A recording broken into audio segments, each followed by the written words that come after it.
한국이 미국 원전 시장에서 올리원이 될 수 있다면 그 중심에 서 있는 건설사는 어디일까요? 안녕하세요. 가치사슬 인사이트입니다. 오늘은 대우건설 종목 코드 47040을 분석해 드릴게요. 이름만 들으면 국내 아파트 짓는 회사처럼 들리지만요.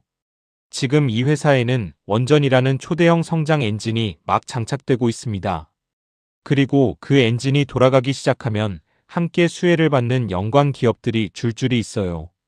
오늘은 대우건설 본체 분석과 함께 그 밸류체인 전체를 낱낱이 짚어드릴게요.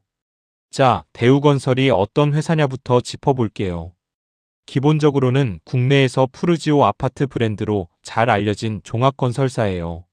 매출의 약 68%가 주택 건축에서 나오고 토목인프라가 그 다음이에요.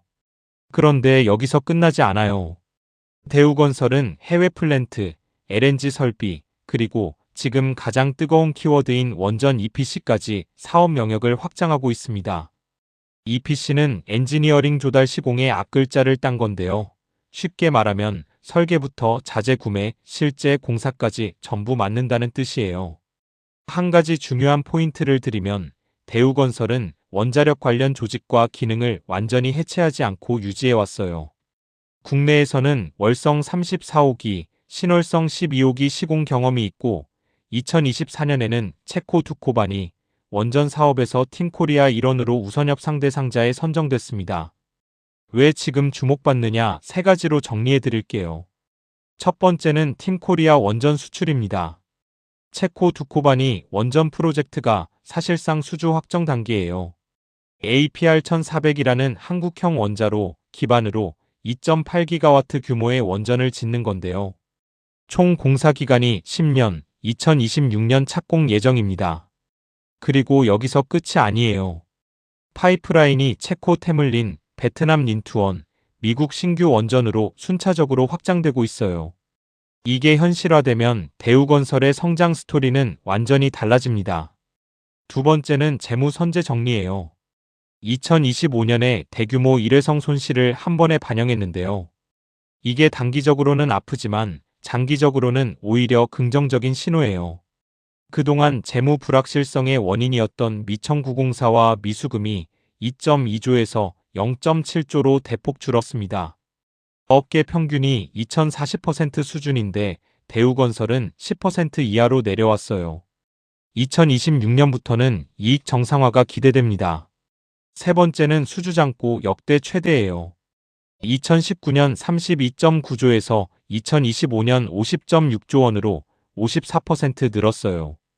이 잔고가 쌓여 있다는 건 앞으로 23년 매출은 이미 담보가 되어 있다는 뜻입니다. 그럼 원전이 현실화되면 매출이 얼마나 늘어날까요? IBK 투자증권이 추정한 시나리오를 보면요. 체코 두코반이 한 개 프로젝트만으로 착공 이후 TO 시점, 즉 5년 뒤에 연간 9,099억 원의 매출이 발생합니다. 여기에 베트남 린투원이 2028년 착공되면 T3 시점에 4,655억 원이 추가되고 미국 원전이 같은 해 착공되면 5,172억 원이 더 쌓여요. 체코 테물린까지 더하면 4개 프로젝트 합계로 T3 시점에만 1조 8,263억 원이 됩니다. 이게 어떤 의미냐면 지금 대우건설 연간 매출이 약 8조 원인데요. 여기에 원전 매출이 레이어처럼 층층이 쌓이는 구조가 형성되는 거예요. 현재 주가에는 이게 충분히 반영되지 않은 상태입니다. 자, 이제 오늘의 핵심입니다. 대우건설이 성장하면 같이 움직이는 기업들, 밸류체인 전체를 짚어드릴게요. 크게 4방향이에요.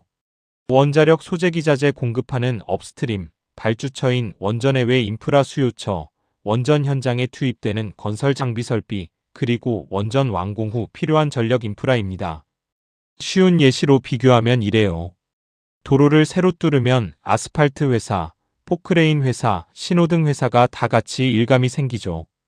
원전을 새로 지으면 원자로 만드는 회사, 배관 만드는 회사, 전기 설비 회사가 동반 성장하는 거예요.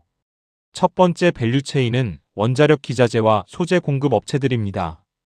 가장 직접적인 수혜주는 두산 에너빌리티예요. 증기 발생기, 원자로 냉각제 펌프, 가압기 같은 원전의 핵심 설비를 국내에서 유일하게 만드는 회사거든요.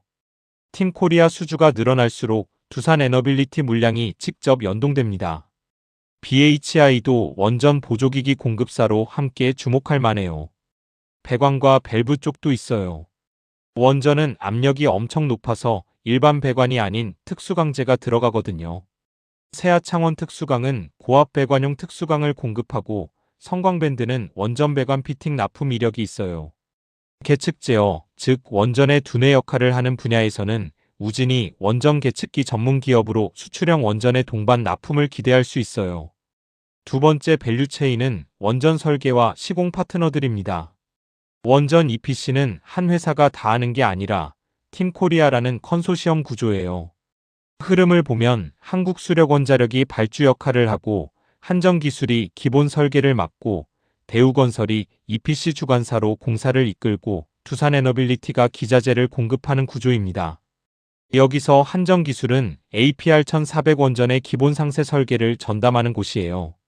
체코든 베트남이든 미국이든 모두 APR1400 기반이니까 한전기술의 역할이 필수적으로 따라옵니다.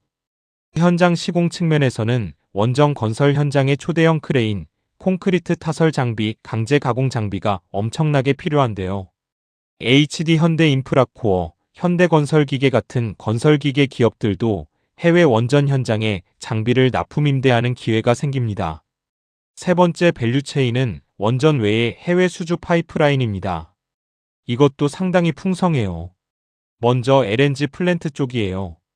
파푸아뉴기니, 나이지리아, 모잠비크 LNG CPF, 쉽게 말하면 가스 처리 시설 수주가 예정돼 있어요. 이게 진행되면 LNG 탱크를 만드는 하나오션, 본행제 전문인 동성화인텍, 그리고 지난번에 소개했던 한국카본도 함께 수혜를 받습니다. 이라크 L-포항은 2.2조 원 규모의 항만 공사인데요. 포스코 인터내셔널이나 현대제철 같은 철강 소재 기업이 항만 구조물에 들어가는 강제를 공급할 수 있어요.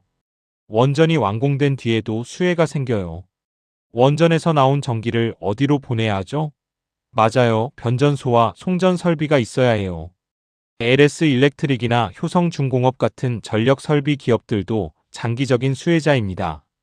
자, 지금까지 이야기한 수혜 연관주들을 한 번에 정리해 드릴게요. 별 3개, 즉 최우선 관심 기업들은 두산에너빌리티, 한전 KPS와 한전기술, 세아창원 특수강과 성광밴드입니다. 이 기업들은 팀코리아 원전 수주와 가장 직접적으로 연동되는 곳들이에요. 별 2개 반 관련도 상인 기업들은 우진, 한국카본과 동성화인텍, LS 일렉트릭과 효성중공업, HD 현대인프라코어, 포스코 인터내셔널입니다.